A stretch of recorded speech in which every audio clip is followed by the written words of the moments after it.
Hey, everybody, welcome to the Reverend Hunter Podcast. This is Tony Jones. I'm the Reverend Hunter, joined not by my sidekick, Brandon, today. Brandon has a day off. I don't know what the last time the guy took a day off. Good for him. So I'm flying solo today. Apologies if, the audio isn't as beautifully mixed as it is when Brandon's at the other end of the line. But we miss you, Brandon. Come back soon. And then also apologies for not having an episode 2 weeks ago because we were all lined up and we spent half an hour troubleshooting audio with a guest and we just couldn't do it. And I mean, I guess the nice thing is that, the good thing is that he was out in the wilderness, at some little shack owned by the Oregon Fish and Game, and it's got such crappy Wi-Fi that, like, no matter how many times Brandon tried to troubleshoot it, we couldn't get it to work. So there was we missed an episode, but we'll be back with Ben. We'll get him on, and we'll solve the audio problems. But I'm thrilled to have Jake Lindemann this week. Jake, welcome to the Reverend Hunter Podcast. Thank you, Tony. Thanks for having me. Yeah, and you're in eastern Wisconsin. Is that where we find you today? That is correct. Manitowoc, Wisconsin, all the way on the Lake Michigan side. Yeah, Manti is my Manti.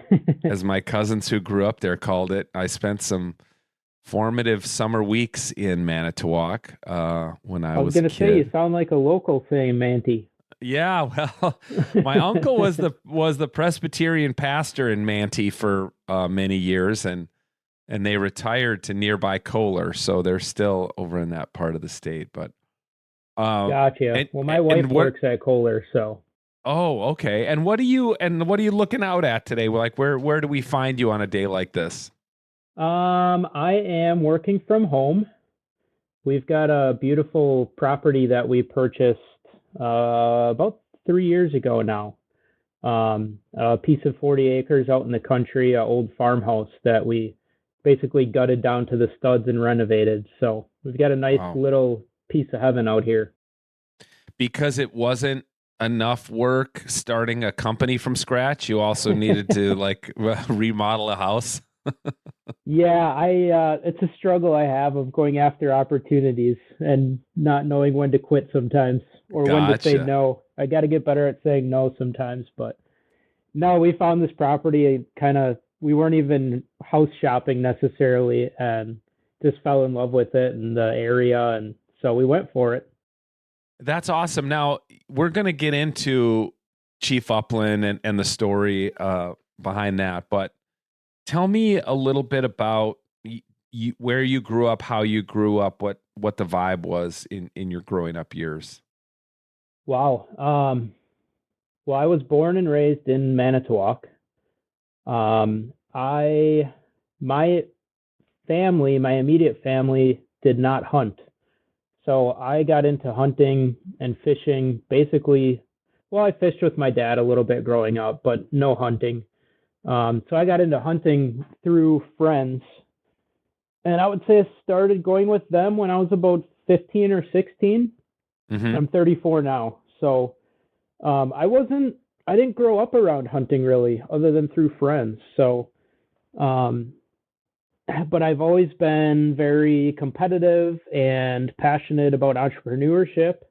I started my first business actually when I was only 16 in high school. I started a skate and snowboard shop in Manitowoc.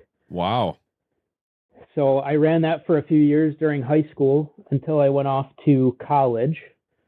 And then after college, I was working for a company down in the Milwaukee area where I went to school.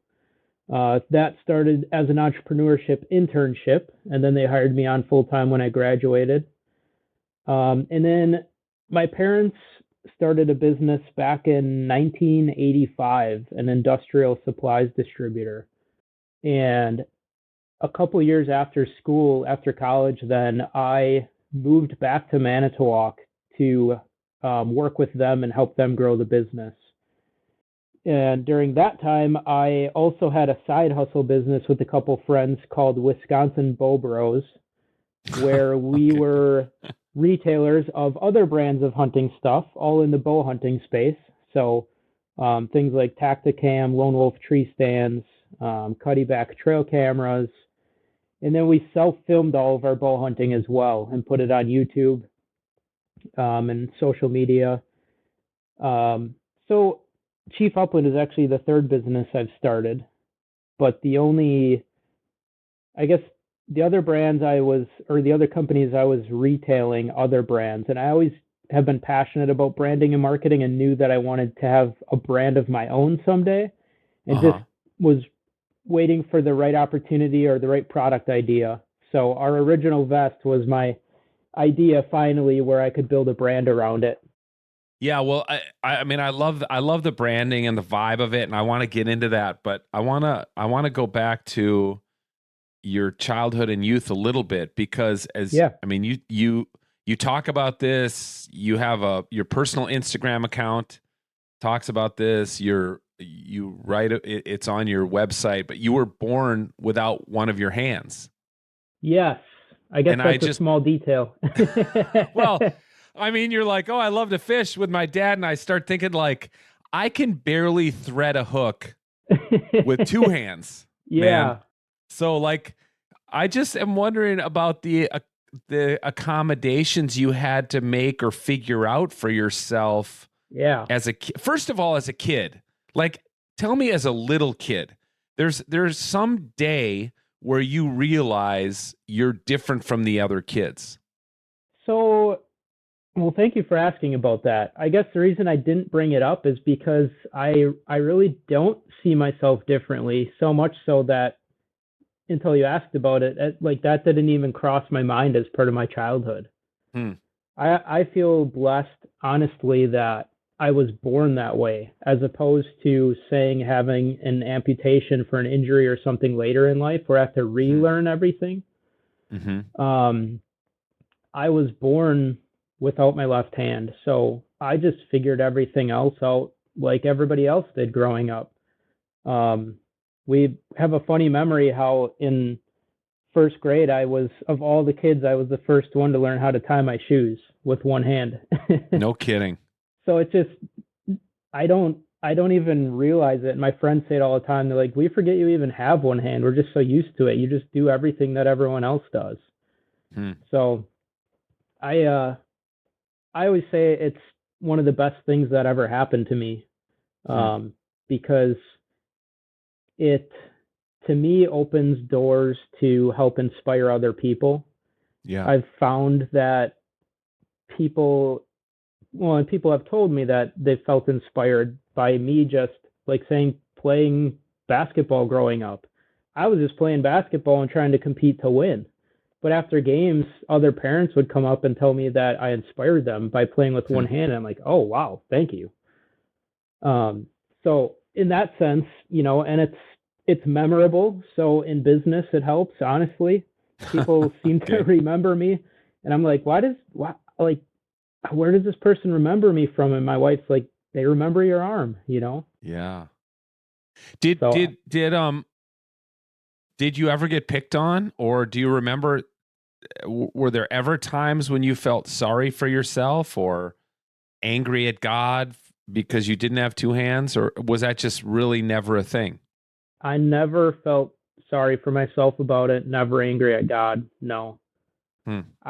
I guess I always saw it as a challenge and an opportunity, and I felt like I could always, whatever I had to figure out, I would figure out, and like, I was always overcoming things, and I enjoyed that. I enjoyed those challenges.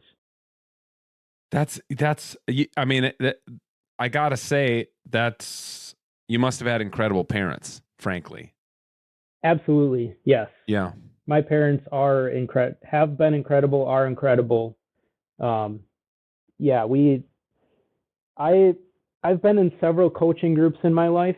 It's something I tell my wife too about my coaching groups, is like, there's a lot of times there's people that had a rougher childhood, and like, I never had that. Like, it's hard for me to resonate. I understand it, and I can help people by telling them the good things that I had growing up, but I just don't, sometimes we would have, say, a topic on a coaching call of something like that with parents that you don't get along with and stuff like that. And I just never had that. Mm. My parents were, my whole family is really strong Christians, and we just always had that to lean on. And yeah, I loved my childhood. Yeah. Have your parents ever talked about, I mean, I'm sure it must have been something for them when you were born with, what at the time would have been called a handicap, I'm sure. Yeah. And it must have taken some adjustment for them. Yeah, definitely. And they tried to give me prosthetics when I was little, but they said I would just as soon as they put one on me, it wouldn't last a day and I would rip it off. That I just didn't want it, and I've never wanted a prosthetic. So, like you said, tying a fishing hook, like growing up, my trick was I had to be wearing like jeans or jean shorts because I could stick the hook into my jeans. And then I could twist the line around and feed it through and all that, tie the knot. Because the problem is holding the hook from not spinning when you're twisting the line. And yeah, right. So it's just like no one ever taught me how to do that. I just, okay, here's a hook and a line in front of me. How am I going to twist this? Like just stuck it on my leg, and I still do that to this day. Okay. So. And how about pulling up a shotgun on a flushing bird? Yeah, that's another thing where I don't even think about it, and then people are like, "Wow, you're a good shot," even with and I'm like, "Yeah, I guess." I don't even think about it. I just picked up a gun and started shooting. Yeah. So luckily, I have like the full length of my arm basically to my wrist. So I was born without a hand, but my arm is long enough that I can reach across and have the gun resting on my forearm. Okay. So it's just like if you made a fist and rested the gun on your off forearm, that's how you'd be shooting. So yeah, definitely less stable. I've never used a pump shotgun because I don't have a way to pump it without some kind of contraption. Sure. But yeah, any kind of semi-auto I can rest on my arm and shoot that way. Nice. Yeah, I mean, you got to skip the whole Remington 870 Express pump that we all started. That like, it seems like every other guy. I mean, my dad. I remember my dad. I really wanted a shotgun, and I think I was in college or something, and I couldn't afford it. He goes, "How about I split one with you?" I think he bought it for $400. Okay. So I owed him $200 with that, and I still got that Remington pump. But you could just go to your dad and be like, "Dad, I just need a semi-auto. That needs to be my starter gun. I can't even start with a pump." Yeah. Well, and like I said, my family didn't hunt, so I was borrowing guns from friends when I started. The first time I ever went deer hunting, my friend's dad gave me a 12 gauge over under with basically just iron sights on it. Okay. And that's what I used deer hunting. Whoa. And it was just whatever I could get my hands on that somebody could borrow me, Yeah. So then I didn't have the Remington pump growing up, but I did use an old 1187 with an old metal scope on it. Okay. That I borrowed from my father-in-law. So I still did get the experience of the old Remington. Yeah. Yeah. All right. Well, let's talk about this. It's got to be starting a business from scratch. Well, I'll just tell you, I mean, I'll put in context for myself. So, and I think you and I maybe talked about this a little bit at Pheasant Fest earlier this year. But, I spent my whole adult life basically in one industry, in the Christian industry. Mm-hmm. And when that kind of fell apart, and now I know you told me that you read my book in the last couple of days, so now you know a little bit of my story of how how that didn't really work out for me. But at age like 50, 45 maybe, I had to like completely shift, and I found the hunting Well, I'd be interested in you starting a business in it, because I just found like the transition into the outdoors community, and particularly into the hunting community. Well, there have been hits and misses. I'll put it that way. Like, Mm-hmm. some people have been very receptive, and I mean, I guess maybe it's not. It's what we share in common is like Scott Franzen, Travis, the people at the Flush, incredible, like so welcoming. Yeah. They weren't like, oh, you know, you're new to, why are you trying to like put your nose in this new outdoors industry or whatever. Same Yeah. with like Bob St. Pierre and the Pheasants Forever people and stuff like that. But Yeah. it's a crowded marketplace, and it's not a huge, you know, it's a small upland hunting. And now we'll get into like obviously turkey vests and stuff like that, but it's not a huge market. So it must have been somewhat daunting to think about, I'm gonna move into this industry and develop, you know, a vest that it competes with the big names. Yeah, for sure. And I didn't, a lot of those people that you mentioned in the industry, I didn't know any of them before I had Chief Upland. I met Mm-hmm. almost all of those people through the business. But I was just always passionate about two of my biggest passions in life were entrepreneurship and hunting and fishing. So for me it came together as a passion project, and just I started it as a side hustle. I do it full time now, but I didn't at the start. So I kind of just ran with my idea and like, let's see where this thing goes. Mm-hmm. And I'm very, very detail oriented. So I spent 2 to 3 years designing it before we even launched, and didn't really know what people were going to think of it. Even to this day, I get really nervous about launching a new product because I spend a ton of time on it. Yeah. And I don't know if anyone's actually going to like it. Hey, bro, it's like writing a book. I know. Yeah. I know the feeling. Like, you do all the research and you put in all the effort, but there's still that part of you that's like, is anyone else actually going to like this? Yeah.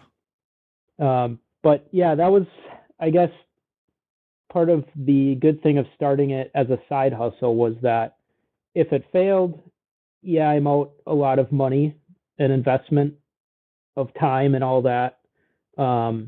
But I didn't make the leap into doing it full time until I realized that, yeah, we've got something sustainable here that we can grow.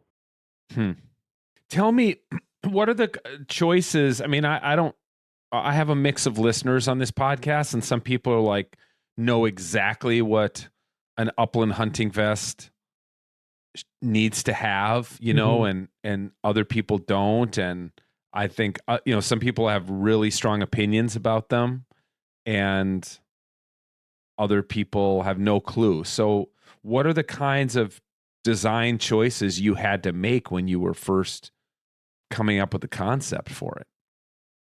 Well, when I first got the idea, I was realizing how my bow hunting gear for deer hunting was way more advanced than my bird hunting gear. So that's what initially got my gears turning. And so I started looking more at the bird hunting market. And it's like, if you would just go on Amazon 5 or 6 years ago, there was like 3 or 4 options only. And that's not enough. It, like you said, it is a smaller market in general, but there just weren't that many brands out there. And the ones that were out there they had the same product for 10 years. It felt like they weren't really updating stuff. Yeah.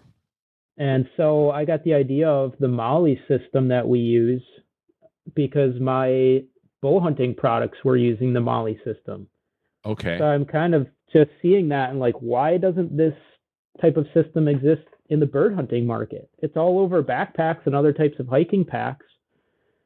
So I went down the rabbit hole of looking at all these different bird vests and like reading reviews about them, and everybody, it seemed to be a love-hate with every vest and every feature. You know, this ammo pocket on this vest, this person loves it, this person hates it. So that just made me think of like, could we make one that you can change? You can swap pouches out, you can move stuff around to really suit your needs, because I'm sure you've seen it, especially in the bird hunting market, is everybody likes something a little bit different than the next Yeah. based on how much water you want to carry, how many dogs are you running, are you even running any dogs? And so you can really customize your vest to your own needs. Yeah. Yeah. Yeah. I mean, it's funny because I told you this too at Pheasant Fest, but like I tend to like a very minimal. I don't like. I won't even wear my transmitter for my dog collar around my neck. I just like hate having stuff hanging off me and bouncing when I'm walking. Yeah, right. I clip it on, and I see guys with like 2 water bottles, and then they put like the shell the shell boxes, like a whole box of shells on either Yeah, hip. And I'm just like, oh my gosh, I don't even carry water for my dog. I'm like, I mean, I know yeah, guys do, but that's a different kind of hunting. The kind of pheasant hunting I'm doing, we're like back to the truck within an hour, hour and a half every time. So there's always an opportunity to water up the dogs. And I'm just not a fan of carrying lots of stuff. But I know other guys who do. I know a guy who like still uses those wicket things and like hangs his birds by the neck and hangs them off his belt, when he's walking yeah, around. yeah, I'm like, why right. would you just put them in your vest, man? But no, but guys, you're right. I mean, everybody's got their own way to do it. And Right. And if you're chasing grouse in the north woods of Wisconsin or Minnesota, you're carrying totally different stuff than somebody sure. chasing quail in Arizona. In Right. Arizona, Right. in the heat, you want more water. And even like not just where you're hunting, but so my dog Chief, who I named the brand after, Mm-hmm. he has laryngeal paralysis. Oh man. So he has a single tieback surgery. He's had it since he was 6. He's 10 now. But even hunting in cold weather, he overheats faster because he's Yep. got labored breathing. So even in a cooler climate, I'm still carrying water for him. He just seems to drink more often because of that. So and your needs change, right? So depending on where or what you're hunting, with the customizable vest, you can change what you're carrying over the Yeah. years even. Yeah. Yeah. Totally. And I'm sorry to hear that about Chief. I guess you read that in the book too. Yeah, my I second did. Yep. dog Yep. died of laryngeal paralysis, and Yeah. yeah, at age 12, I decided not to get him the surgery, and um, Yeah, that's those were really hard tough. days, man. Those were Yeah. hard days. Yeah, yeah. That was one of the one well, you had mentioned 2 dogs in there, I think, that made me tear up a little bit. Yeah, But somebody was listening to the audiobook recently and said, "Do you know that you gasp when you talk about your dog dying in your arms, like at the vet in the audiobook?" And um I was like, "No, I didn't." But Brandon was the engineer for that too, so he must have left that in, which is I think kind of cool. But yeah, man, those I mean, yeah. it's definitely there's a bit of a tearjerker thing going on in some of that stuff. Yeah. Yeah. And I listened I partially read your book on paper and partially on Audible. All I right. like to read on paper when I can, but sometimes if I go for a walk or a run, then I will turn on Audible too. So Yeah. it was I really liked listening to it on Audible too, just Oh, hearing thanks. your, the way that you I guess it puts extra meaning behind your words and it helps me understand what you're saying versus how I'm interpreting it off of paper. Sure. Sure. Man, it's So, amazing even in the 9 years since my last book came out, how many people are are engaging with books or consuming books by Audible as opposed to reading them, on paper. It's just yeah. blown up along with podcasting. So, Yeah. um, so okay, you got Chief, and you got a young pup too, right? Younger dog.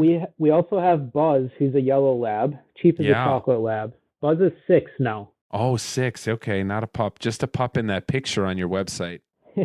Yes. Yep. That was the first year we got him. So that picture's Gotcha. couple years old, but That's awesome. yeah, he's 6 now. He's a smaller yellow lab. Yeah. He's a So is he's a little my missile. Crosby is just about 60 pounds, which Okay. Yep. I'm actually fine with that. Yeah. At first I was super bummed actually because my last lab Albert was like 72 and just could pound through cattails, and it looks to Yeah. me like Chief is a pretty big fella too. Yeah. Chief is he's about 80 pounds, give or take, sometimes up to Okay. 85. But yeah, Buzz is more in that 60 to 65. Yeah, what do you think about And that? Because I've kind of become a convert to having a little bit smaller of a dog. I mean, it's a lot easier and nicer in the house, just around the house for sure.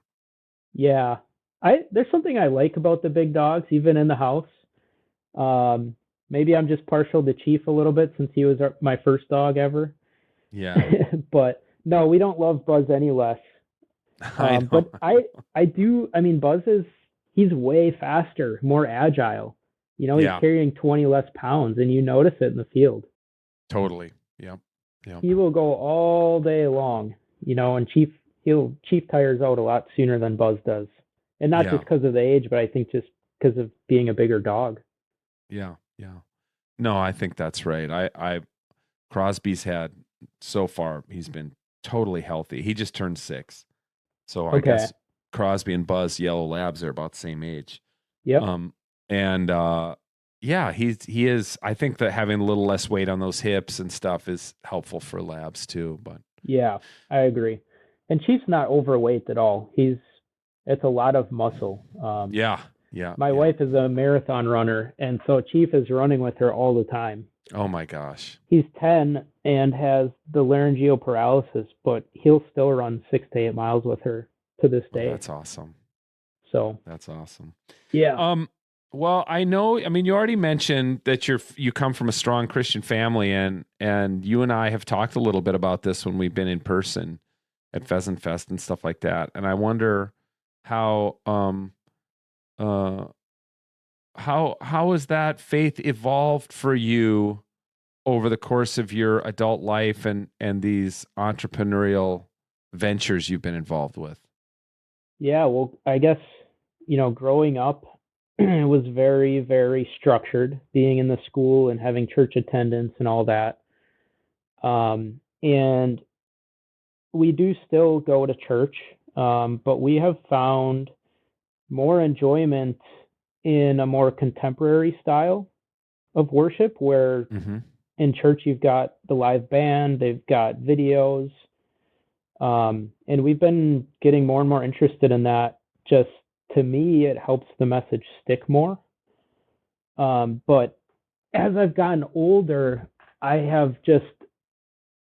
was just telling my dad this the other day that I am closer to God now than I've ever been in my life.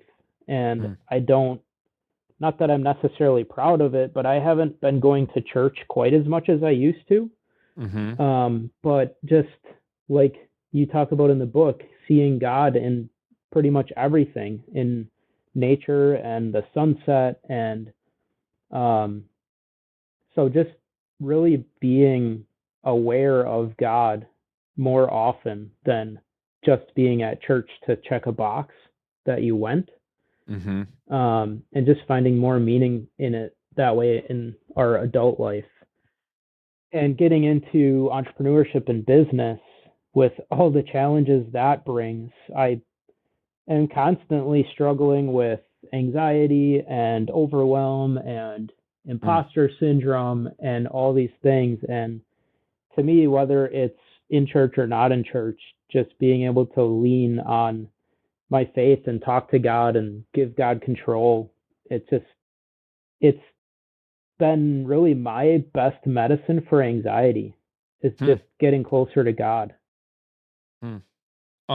Are there ways, like when you're outdoors in nature, that you're deliberate about that? You know what I mean? I mean, because it's like going into a church, we're kind of naturally deliberate about it. We sing the hymns or say the prayers and listen to the sermon and that kind of thing. But Yeah. when you're out in nature taking a walk with your dog or on a hunt or something like that, it's a little bit more up to you. It's not, like you said, it's not structured. Yeah. So are there like deliberate ways you do stuff, or is there Or even, do you have any rituals like when you're bow hunting or when you kill a deer or anything like that? I really, I wouldn't say I have any real like rituals, or to me, it's just being more conscious of it and more Hmm. mindful of it all the time.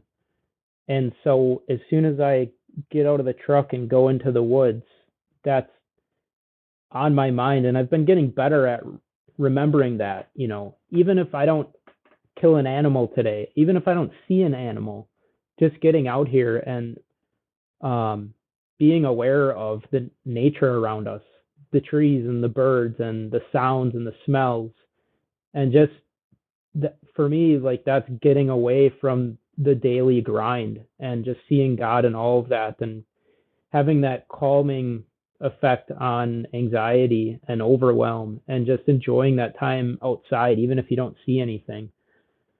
Um, I guess one thing I kind of wanted to tell a story of, because Yeah. in your book, there was a part earlier in the book about you guys were out camping, and I think you weren't able to sleep, and you took your chair and your sleeping bag out to this cliff edge, Hmm. and you were like basically, I think it was in the middle of the night, everyone else was still sleeping, and you were just Yeah. kind of looking up at the sky and had this conversation with God. Um and I think a little bit before that in the book you mentioned how one day in the wilderness is great, but sometimes it takes 2 or 3 days to really unwind and open yourself up to having those closer conversations with God and gaining that clarity. So um, I've been fortunate enough to go up to Canada walleye fishing with my one of my best friend's family. They go pretty much every year, and I've gone with them 4 or 5 times. But there was a time, maybe 10 years ago, we were on a houseboat for 5 days. And this was when I was working for a company after college down in Milwaukee. And we were living down by Milwaukee in the hustle and bustle of city life and traffic, and Hmm. commuting, through the city to work. And on that trip, I had this. Your story in the book just really reminded me of this, of having a few days to just get away. We had absolutely no phone service. We were totally off the grid, but Hmm. staying on a houseboat.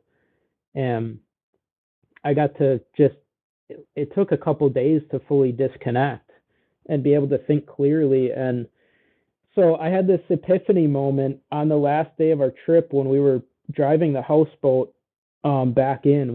It's a 5 hour houseboat ride, and you kind of snake through this flowage, and it was beautifully sunny and calm, and all the other people on the trip were taking naps. And I just went up on the roof of the houseboat and sat on a chair, and I was by myself for probably a solid hour, and just up on top of that roof looking up at the sunny sky, and like I just totally felt close to God in that moment. And Huh.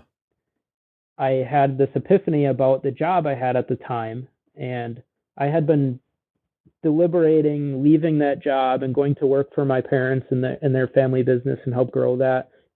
We'd been having those discussions for months, and I couldn't decide what to do because I felt like I was leaving an opportunity behind with this company in Milwaukee. And um, but that I finally gained the clarity in that window at the end of the trip of, I knew with 100% certainty that I wanted to move back and help my parents grow their business further outside of the city. I could hunt more. And so just having that moment in nature where I could get close to God, everything else was quiet, and being able to see clearly what I had been struggling for months to decide on.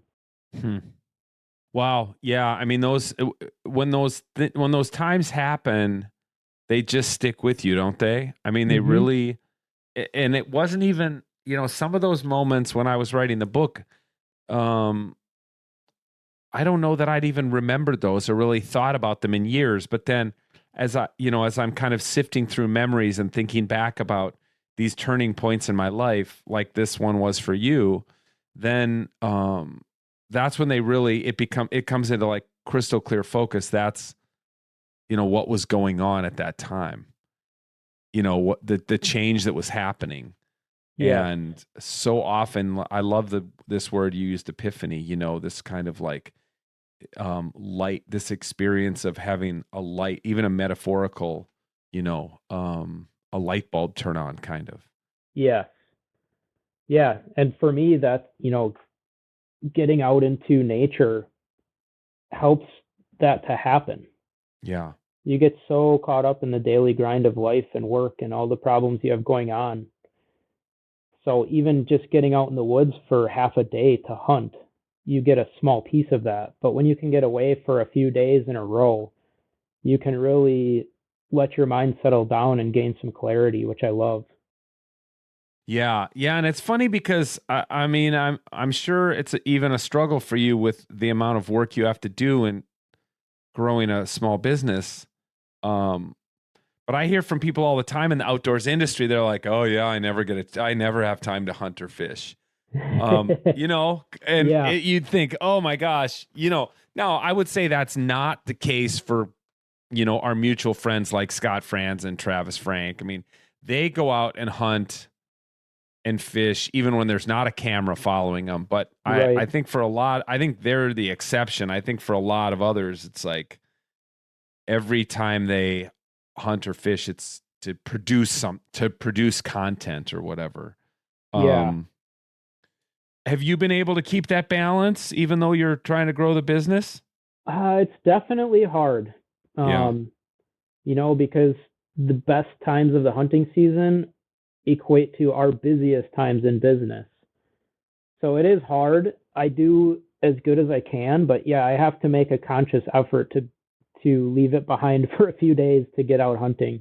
Yeah. Um, and there too, during busy season, it just like feels like I'm working 24/7, and so just to be able to step away from it and go outside, some of the best hunts are. I love hunting with family and friends and everything, but sometimes when I go out and it's just me and the dogs and nobody else, and Yeah. we're just walking a pheasant field, though that feels so good to just Yeah. free your mind even for a couple hours. Yeah. Yeah. Yeah. I know the feeling. For sure. What and do you guys? I mean, you don't really have pheasants in eastern Wisconsin, do you? I know the state of Wisconsin releases birds, don't they, at certain points in Yeah, the year? yeah.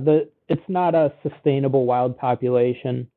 The DNR does release pheasants on public lands throughout the Mm-hmm. season, so we do have opportunities to hunt them that way. Um, Yeah. but the king of game birds, the grouse, that's our best hunting Yeah. in Wisconsin for sure. Yeah. Yeah. For sure. I was just up north and taking a little walk around our property, and Crosby flushed 4 or 5 grouse and a woodcock. So thought Nice. that was a good sign. Yeah, good sign. Yeah. Yeah.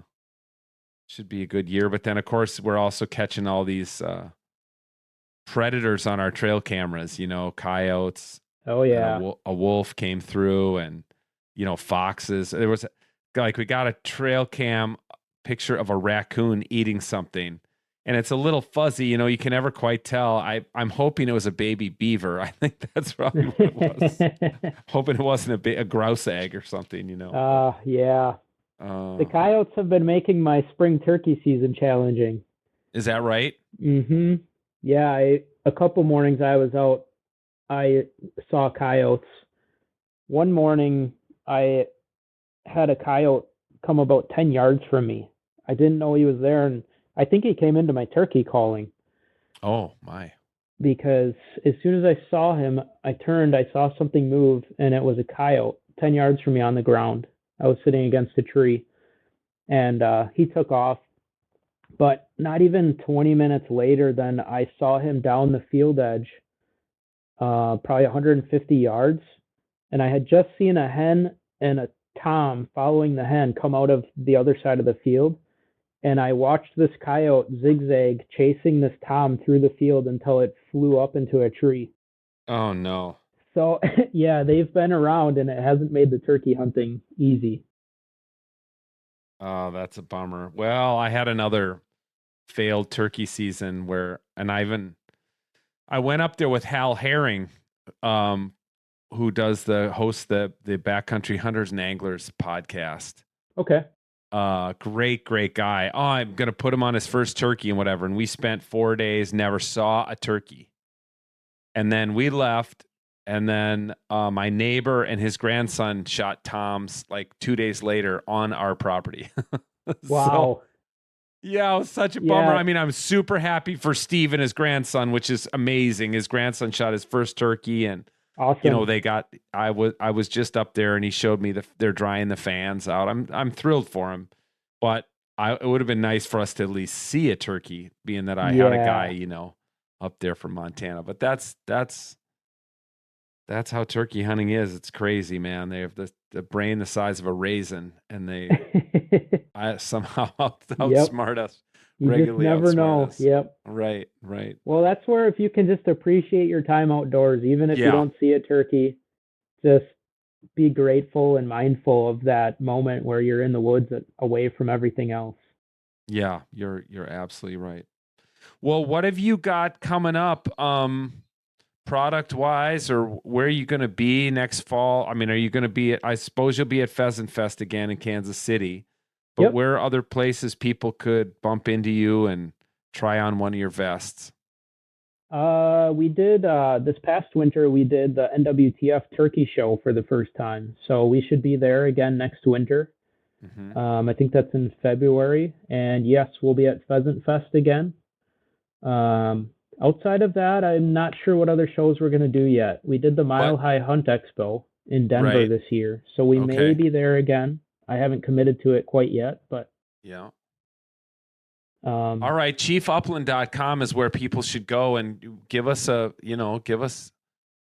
my listeners a 30-second sales pitch about why they should get a Chief Upland vest. Well, vest-wise, we've got our upland bird hunting vests in a bunch of different colors. We've got a turkey vest now that's in full mossy oak bottomland and partnered with NWTF on that. So every turkey vest includes a free 1-year membership to NWTF, which is great. Oh, sweet. That is something I'm sponsoring for people. And then we've got brush pants and jackets coming out. So that was the new thing you had this year. Those were crazy popular at Pheasant Fest, as I recall. Yes. Yeah, we had a crazy busy show showing those new pants and jackets. The vests are always busy too, but the pants and jackets is a brand new thing we're doing. So those are available for pre-order now, and those will start shipping in July. Nice. All right. Well, I mean, I think one thing I like about what you're doing that you make a little note of it, I think, on your website too, is like for a lot of these bigger national brands, their hunting gear or their upland gear is kind of like one little subset of what they offer. Right. And for you, it's the focus. Right. And that's, I think that's a big difference because you're pouring all your resources into that. And that for those of us who are crazy about upland hunting, like I am, it's awesome to have you doing what you're doing, and your focus on design and branding is very clear. It's just such a great standout brand. I love it. Thank you. I appreciate that. I have never trained in design or textiles or anything like that. I just am able to take my knowledge as an outdoorsman and understand how products should work or need to work, or ideas, and then bring them to reality, which is fun to be creative that way. Yeah. Well, you're obviously good at it. And finally, thanks for donating a vest to my book launch party. That was very kind of you, very generous. It was the big final giveaway at the at the book launch, and like you know this, but it was won by a guy I hunt with, and he gave it to his son. Oh, awesome. Yeah. So it went to a 15-year-old kid who's really gotten crazy about pheasant hunting and is on his high school trap shooting team. Is just a great kid who I've hunted with many times. So Perfect. it couldn't have gone to a better. I was kind of hoping, because there were a lot of people at my book launch. I'm like, oh, this is going to be won by some like stay-at-home mom who doesn't hunt and doesn't even like guns or anything. I thought, oh, maybe, but then it was just like, it was won by when I called that number and I saw Craig's face light up, I'm like, that is the perfect person to win that vest. So that's awesome. Well, God had a plan for that vest, I guess. Yeah, there you go. Well, I was excited to be able to donate it to your release party, or your book launch, because I just love supporting good people in the industry. And I think that the messages in your book resonated with me a lot and will resonate with a lot of people. So if I can help promote it, even in a small way, I'm happy to. Thanks. Well, maybe we could do a branded God of Wild Places vest. No, that probably wouldn't work. But you think you're the branding genius? I just sit. We can make it happen. I just sit around and think about words. Okay. Well, Jake, thanks a million. Say hi to your wife and give your dogs a hug. And I look forward to seeing you. At Pheasant Fest, if not before. You're always. Would love to have you come to South Dakota and pheasant hunt. I'm sure you get lots of invitations, but man, it's an open invitation from me and my posse. I'm sure guys would love to have you join us sometime. If you ever want to head out that way, just let me know. Well, that's awesome. I really appreciate that. All right, thanks. Thank you, Tony.